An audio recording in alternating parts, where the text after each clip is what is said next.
翻到嚟第二小時恐怖熱線，今晚 M 嘉賓咧就有駱恩明嘅。喂 ，hello， 喺度啊？我咪要好低音 ，hello， 唔使嘅，我哋 OK 嘅。喂，我哋不如聽下電話先啦。好啊，好嘛，一陣間就會聽下你嘅歌啊。好啊，好嘛，好啦，我哋有呢位林生 ，hello 林生。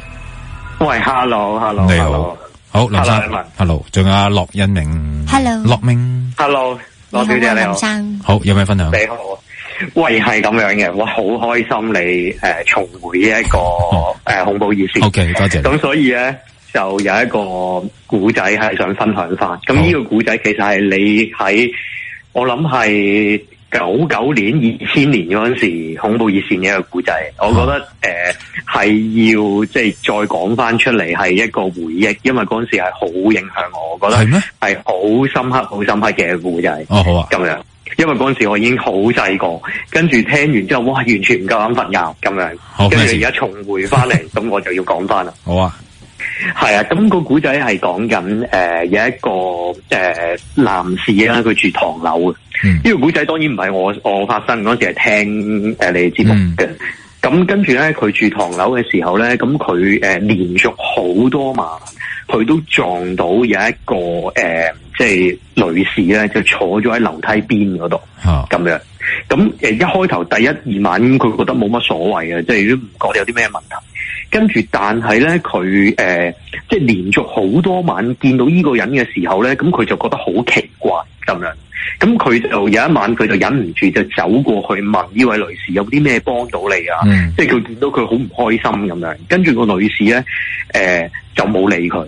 咁但係咧，佢連續繼續喺度出現嘅時候咧，佢都真係忍唔住，佢真係再問佢，即係隔咗幾日之後，跟住個女士咧就同佢講，佢話你可唔可以借把梳俾我咁樣咯？OK， 就係咁樣嘅啫。係啦，點解會咁驚咧？點解會咁驚咧？係啦，好啦，未完啦，係咪？應該未完啦。未完啦。咁跟住咧，佢就翻到屋企咧，咁佢就問，即係呢個男士咧，呢個男主角咧，佢就問佢阿媽，佢話阿媽，你有冇見到呢排咧喺樓梯嗰度咧有一個咁樣嘅人喺度，一個咁樣嘅女人，佢就問我借梳咁樣。咁跟住即係佢阿媽話，我冇見到喎，你不如形容下嗰個人係點啊？咁樣跟住佢就形容咗呢個女人俾佢聽，跟住大概年紀啦、外貌啦、衣着啦等等。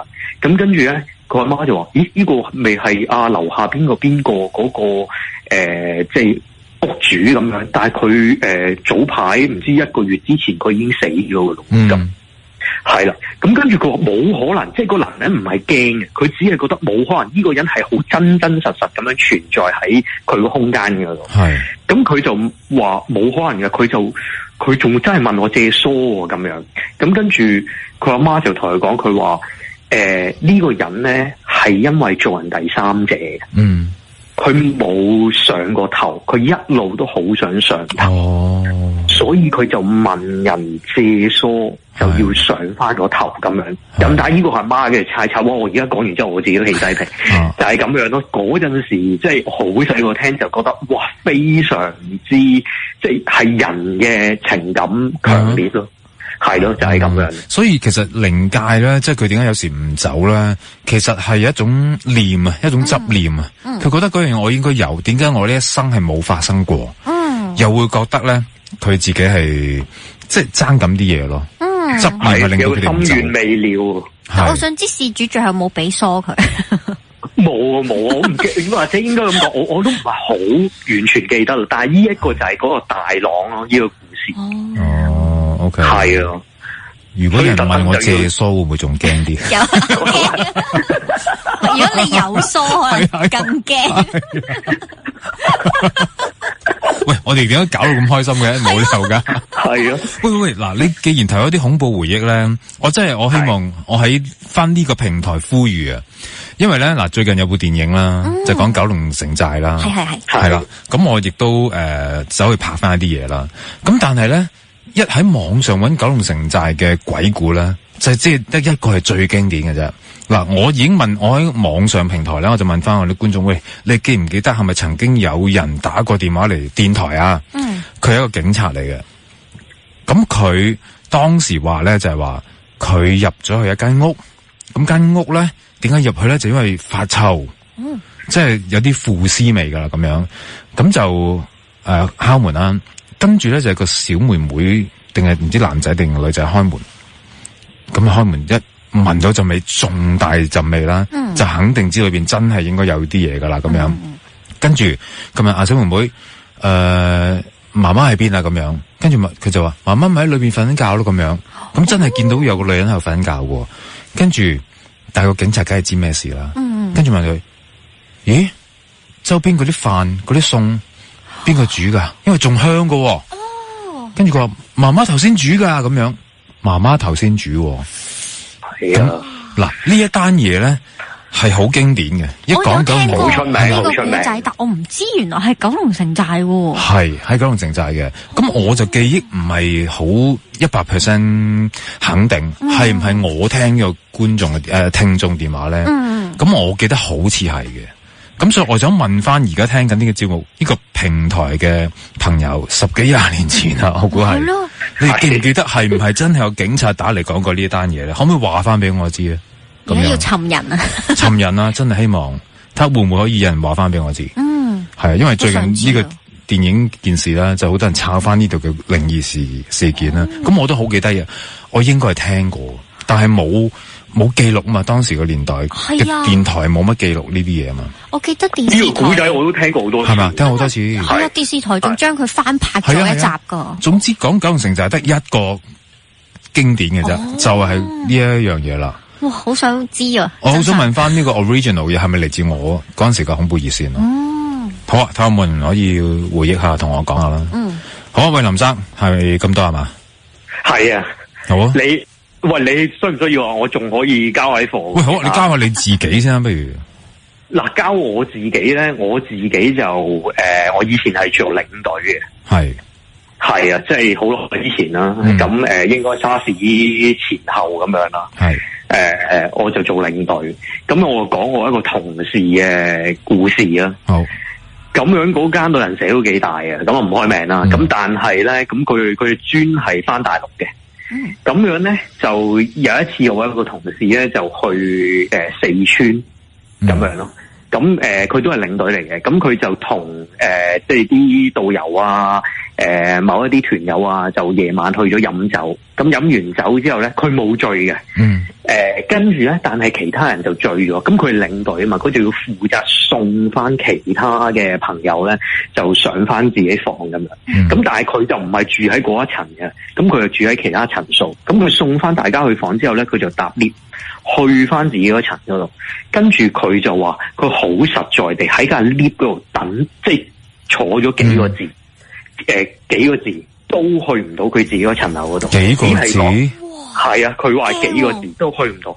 咁跟住咧，佢就好驚啦。咁跟住咧，佢就覺得有啲嘢發生咗。咁跟住咧，佢就照樣出 lift。咁跟住唔知求其喺一層嗰度出咗 lift，就唔係佢嗰層。跟住佢就自己咧就去 lobby 嗰度，佢唔係翻去自己嗰層嗰度，佢去 lobby 嗰度就揾人去講翻件事，係咪你部 lift 壞咗咁樣啦？佢都唔係向即係靈異事件即刻去諗嗰啲嘢先嘅。咁跟住咧，嗰個職員就同佢搭 lift，跟住就一搭就上翻去，成部 lift 完全冇事，上落都冇事。好啦，跟住佢就佢又即係送走咗嗰個職員啦，佢自己再試，佢又搭咗幾個字都去唔到，佢自己上嗰個位嗰度，跟住佢就成晚冇翻過去佢間房啦，跟住佢就喺 lobby 嗰度，人哋都唔會信佢啊，跟住佢就喺 lobby 嗰度瞓咗一晚。幾個字好誇張噶，好崩潰噶喺個 lift 度。因為我哋嗰陣時都成日問佢，喂，係咪你真係飲醉咗啊？佢係都話唔係，佢話一定唔係飲醉咗。冇可能嘅，我係好清晰嘅，即係送晒人哋翻去啊咁樣。咁就係呢一個就係佢又解釋唔到，但係佢又好驚恐嘅故仔咯。咁我就係啊，因為都比較多呢啲嘢做領隊。都係嘅，係就係咁樣。好啊，多謝你分享先。喂，下次咧教育真係咁樣啦，呢啲可叫鬼打牆啦，可能有機會。即係可能如果係咁啱着條紅色底褲咧，係可以拎出嚟嘅。拎出嚟？係啊，喺斜。喺個 lift 入邊，喂，咁你自己一個啫，我自己一個，有 cam 噶，咁你有 cam，你寧願俾人笑下，咁樣。定係你喺幾個字喺裏邊咧？哦，係咪？好啊，隨身帶備一條字。好，唔該林生。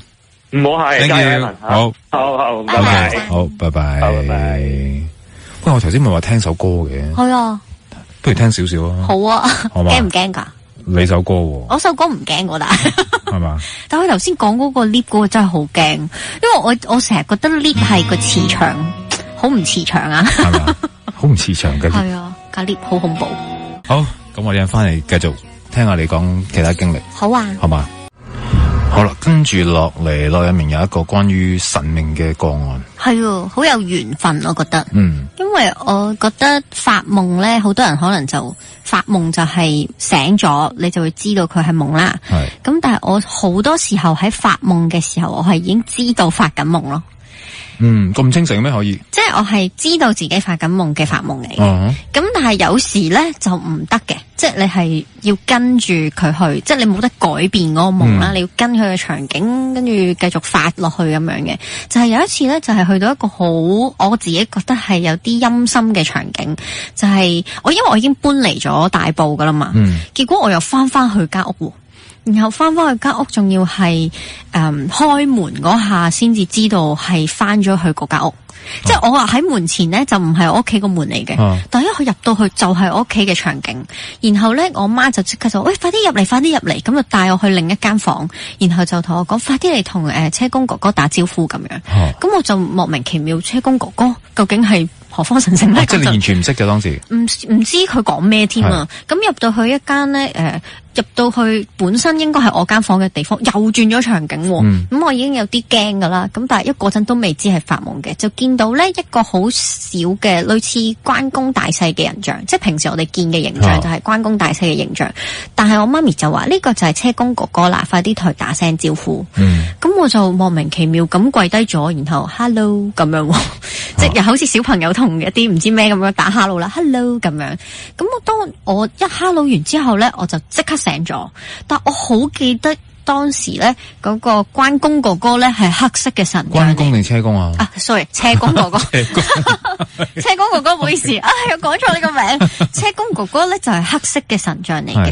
咁但係我又唔知點解啦。咁呢個時候就係又係問朋友嘅時候啦。朋友就話：如果你係夢見一啲神明，你最好去問翻嗰個神明咯。問啲咩？即係你去，因為神明出現喺你個夢入邊，有可能佢有嘢想同你講，你最好就去個廟度問下啦。咁以我所知咧，車公點會叫哥哥咧？因為車公應該係爸爸或者爺爺嚟噶嘛。咁我就諗咗好耐，點解要去車公哥？同埋咧，香港有兩個車公噶。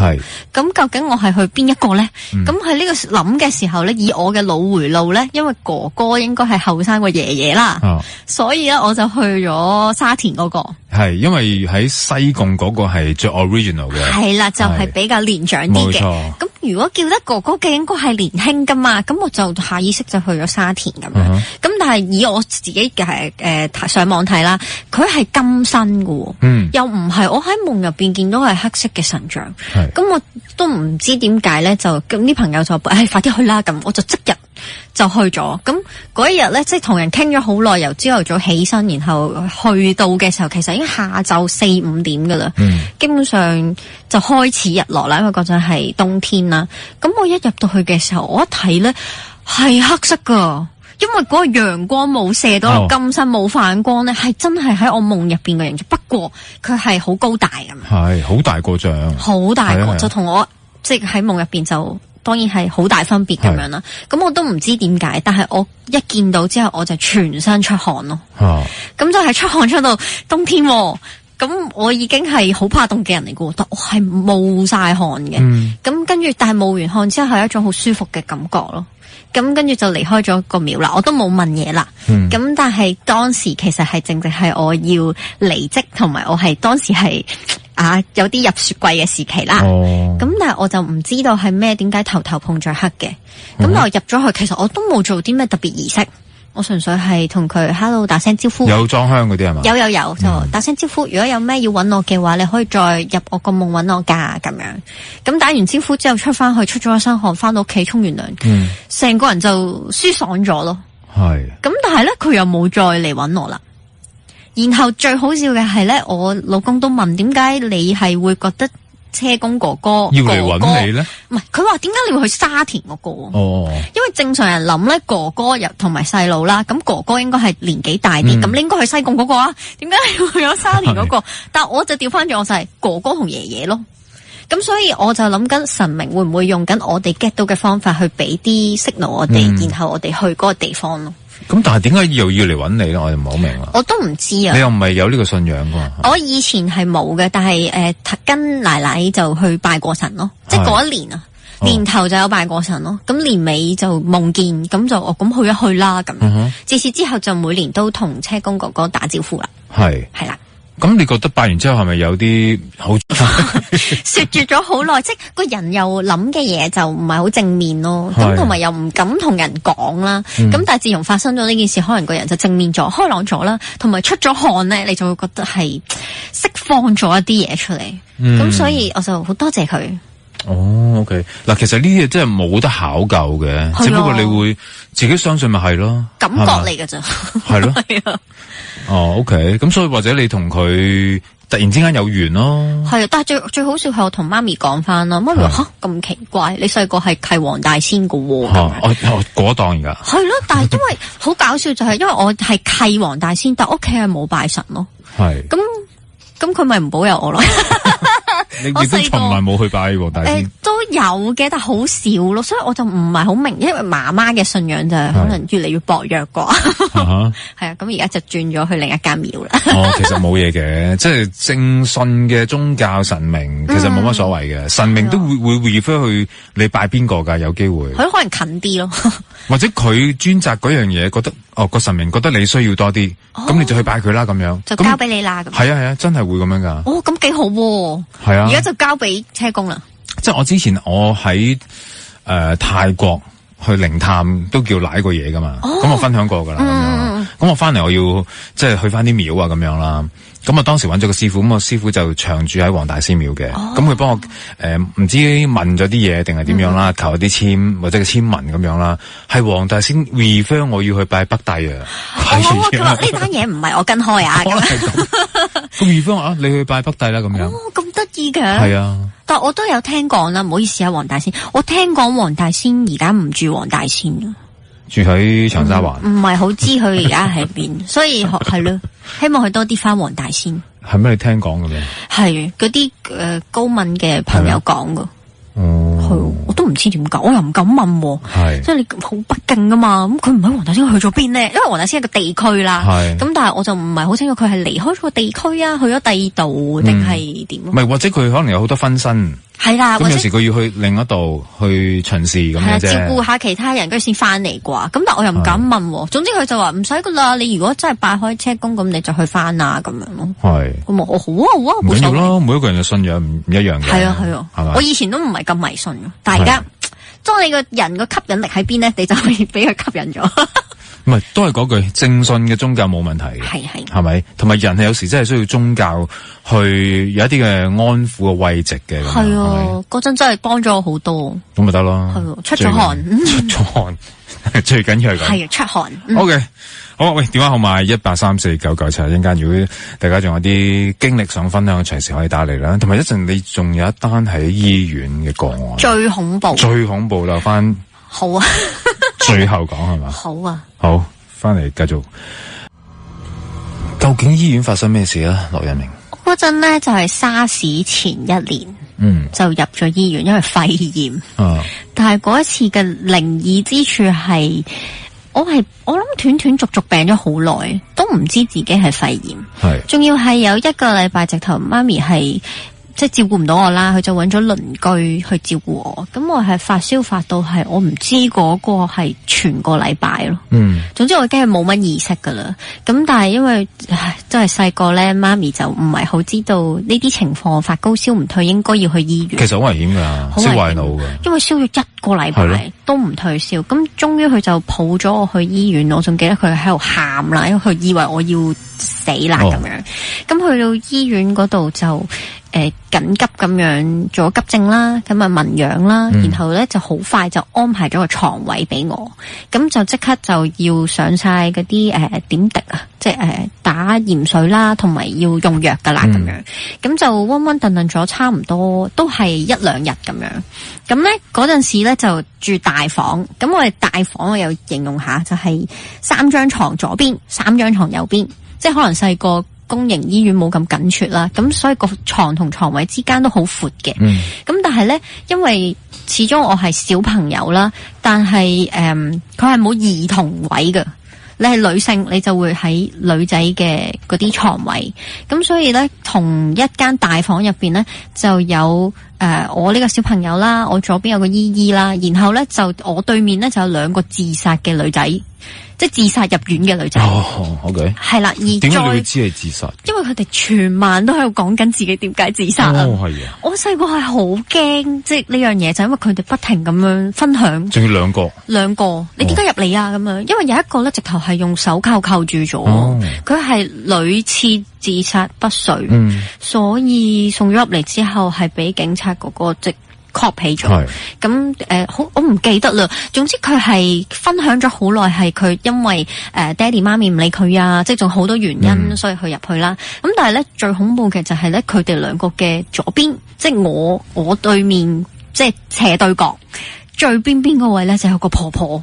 點解知佢婆婆咧？因為佢不停咁發出一種好奇怪嘅聲音，呻吟嗰啲。我係大個咗先知嗰種係臨死之前嘅聲音。因為佢應該係想講嘢或者想唞氣啦，咁但係佢已經控制唔到肌肉啦，所以佢每一次唞氣咧就會發出一種你唔會唔記得嘅咁樣咯，係啦，即係總之你聽過你呢世都會，而家講起我都起晒雞皮，就係我扮唔到啊，因為嗰種唞氣聲係好辛苦嘅，咁佢就全晚咁樣斷斷續續嗌啦，咁我又迷迷糊糊咁樣啦，再加埋我又係咁聽住嗰2個女仔會講自己自殺嘅嘢啦，成個氛圍好差喎。係啦，我就好驚，我就係咁唔明點解媽咪要帶我入醫院啦。咁我係有少少想喊嘅，咁但係因為又用咗藥啦，咁我又瞓下醒下，我諗去到半夜咧熄燈啦，一熄燈仲驚，因為好小朋友嚟講咧好吉啊嗰位。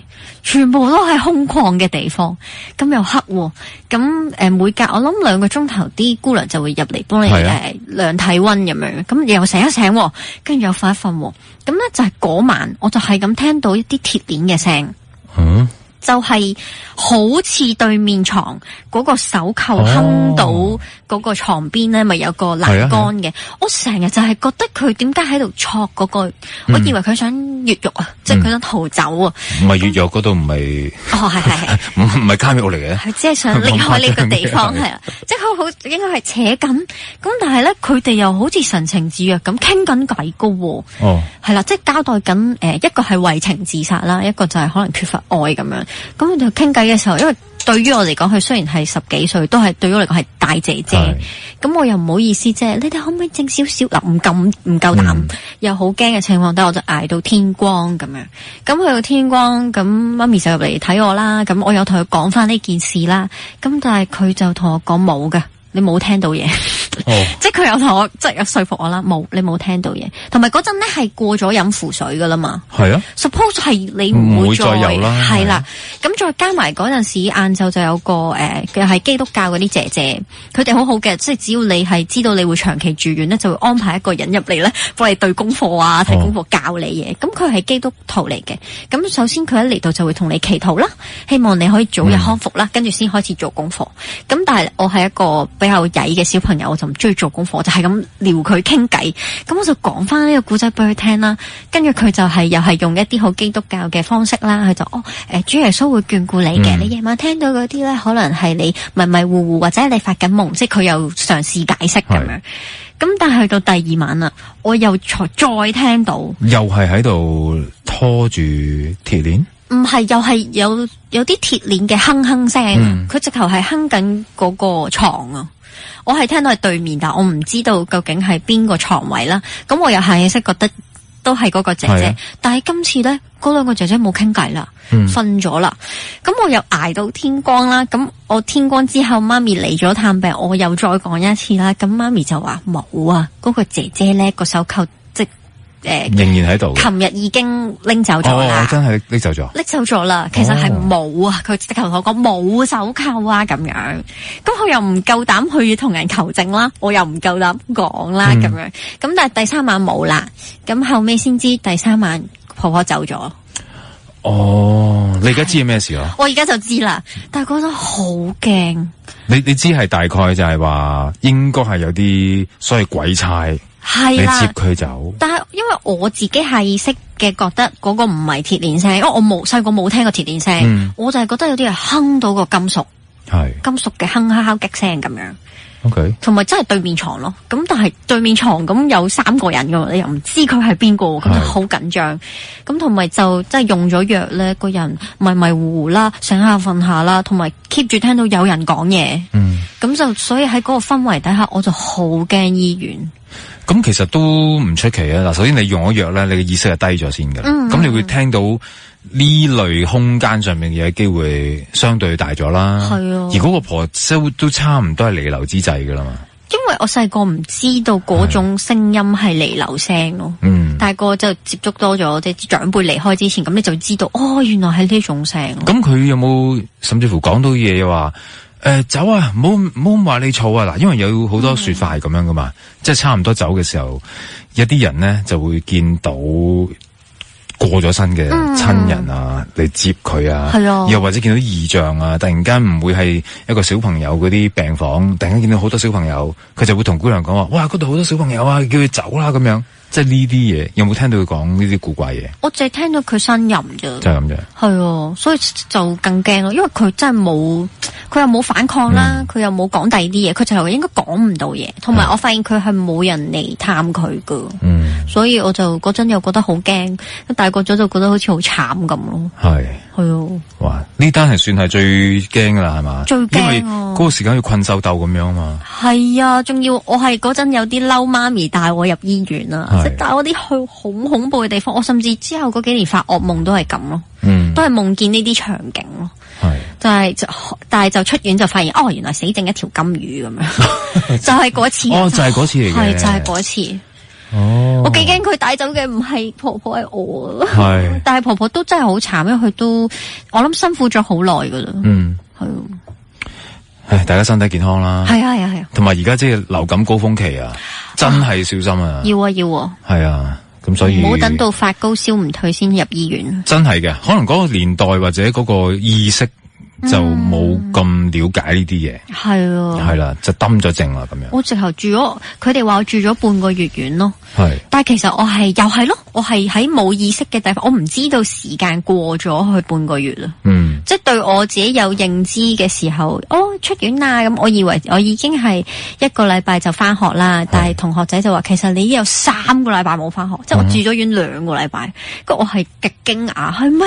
但係我好似聽到鐵鏈聲係尋日嘅事咁樣咯，即係我其實已經冇咗個時間意識啦。喂，咁嗱，你細個就有咁多呢啲經歷啦，咁當然啦，可能即係你又咁點樣講咧？中意接觸呢啲嘢啦，或者係啦，有冇試過玩筆仙啊、碟仙嗰啲咁嘢？或者學校有冇睇過人玩啲？冇冇，完全冇。我基督教學校係唔關事噶，要玩都唔關事噶。冇啊，真係冇。可能係我細個唔中意玩呢啲，因為其實我覺得嗰啲係朋友，即係我自己下意識冇將佢區分得好緊要係人定係好朋友啦。咁所以對我嚟講，嗰啲都係朋友咯。所以我就冇話要接觸佢哋或者打擾佢哋咯。就真係有一種大家係同一個空間相處咁解咯。哦，都好嘅。係啊，我冇特登去挑釁噶，冇噶。啱。如果你挑釁咗，可能你已經受到應有嘅懲罰噶啦。係啊，唔好啊，大家都唔好咁做啊。冇錯。喂，好啦，喂，咁我一陣間翻嚟，我哋仲有一節嘅時間，好嘛？頭先開波咧，咁就講到你之前住運頭塘村嘅，唔知有冇啲村民聽緊今晚嘅節目啦？大家會回應下，其實你哋有冇遇過呢啲咩事啊？咁樣啦，其實我之前去拍嘢嘅時候咧，都去過運頭塘村嘅。最陰森嘅位置喺邊度咧？就係因為佢喺後邊咧有一條河嘅地方嘅。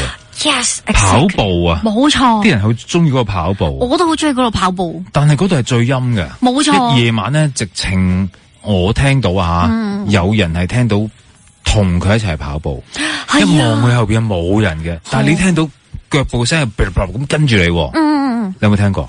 我有聽過啊，都係咁樣啊。我有聽過人哋嘅夜晚跑步會遇到呢個情況，所以我夜晚唔會喺嗰位跑步。咦，咁即係話唔係一個人咁簡單喎？呢啲 case 係啊，因為我阿姨咧以前都跟我住大埔嘅時候咧，佢係因為佢係客家人，佢好中意整嗰啲茶果。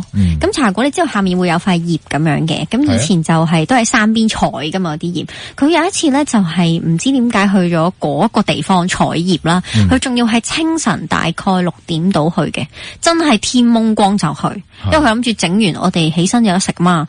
咁點知佢去採嘅時候咧，佢就喺下面採完啦，冇嘢，即係嗰度有笪空地添噶，即係嗰條河邊，你沿住嗰條徑咧，以前嗰度有一笪有少少竹林，然後佢後面有笪空地咁樣。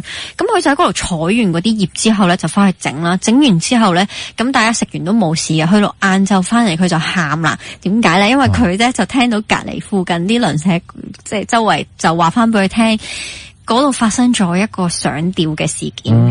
咁就正喺佢採葉嘅上方。就掛咗喺度，佢有見到，佢冇見到，但係應該要見到噶，因為你嗰個位咧，你入去咧就會見到嗰一匹大竹林噶嘛，你冇可能就係睇到下面睇唔到上面噶嘛，而且咧嗰個聽聞啦，嗰個走咗嘅人咧，佢應該係爬上棵樹跳落嚟嘅，咁所以佢離地面咧係有冇乜距離噶。距離地面，佢係下面冇凳嘅，因為通常上吊你會有張凳踢跌咁樣啦。但係因為佢喺個樹上面掉落嚟啦，所以佢應該係爬上樹，然之後勒住自己，然之後掉落嚟咁樣嘅。所以其實佢距離嗰個芭蕉葉嗰啲位咧，其實係好近噶。但係佢完全見唔到啊！冇理由噶，冇可能係啦，就係冇可能嘅。咁點樣先俾人發現？就好似去到10點左右啦，就有陽光曬入去啦，咁先見到咯。咁就俾啲街坊報警，咁樣就送走咗佢咯。即係佢唔係見到個靈體啦，只不過見到呢個恐怖嘅景象咯。佢直頭冇見到啊！佢就係最驚就係咁咯。咁之後佢就大病咗一場。